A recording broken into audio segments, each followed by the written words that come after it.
নমস্কার। কবি জয় গোস্বামীর লেখা কবিতা টিউটোরিয়াল। তোমাকে পেতেই হবে শতকরা অন্তত 90 বা 90-এর বেশি। তোমাকে হতেই হবে একদম প্রথম, তার বদলে মাত্র 85। আর 5টা নম্বর কম কেন? কেন কম? এই জন্য আমি রোজ মুখে রক্ত তুলে খেটে আসি। এই জন্যে তোমার মা কাক ভরে উঠে সমস্ত কাজকর্ম সেরে ছোটবেলা থেকে যেত তোমাকে স্কুলে পৌঁছে দিতে।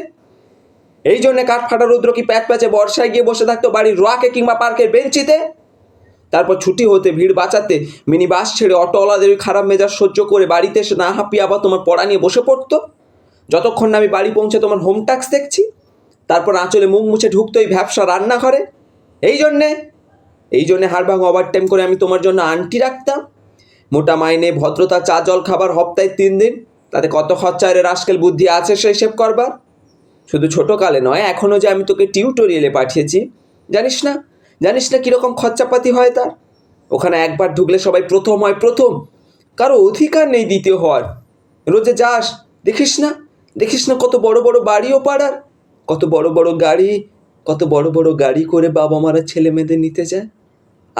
আর ওই গাড়ি ঠিক পাশে নয়, ঠিক পেছনে অন্ধকার গলিটাতে রোজ দাঁড়াতে দেখিস না নিজের বাবাকে? হাতে অফিসের ব্যাগ, গোপন টিফিন বাক্স, ঘেমো জামা, ভাঙা মুখ। দেখতে পাস না মন কোথায় থাকে রে মন? ও, ওই মেয়েগুলোর দিকে যারা তোর সঙ্গে পড়তে আসে, ওরা তোকে পাত্তা দেবে? ভুলেও ভাবিস না ওরা কত বড় লোক। তোকে পাত্তা পেতে গেলে থাকতে হবে বিদেশে, ফরেনে, এনআরআই হতে হবে, এনআরআই। তবেই ম্যাজিক দেখবি। কবি সাহিত্যিক থেকে মন্ত্রী অবধি সবাই এক ডাকে চেনে।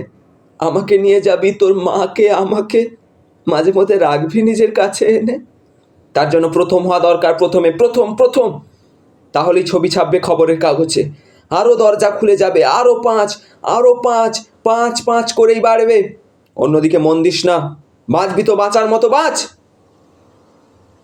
না বাপি, না, বিশ্বাস করো আমি তাকাই না কোনো মেয়েদের দিকে।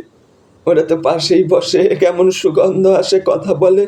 না বাপি, পড়ার কথা দেখি না, নোট দিই, যেতে আসতে কত ছেলে মেয়ে গল্প করে। না বাপি, আমি ওদের সাথে মিশতে যাই না কখনো। জানো বাপি, রাস্তার ধারে না কত ছেলে কাদা ছিটিয়ে ফুটবল খেলে। ইস, ওরা কত ছোট লোক।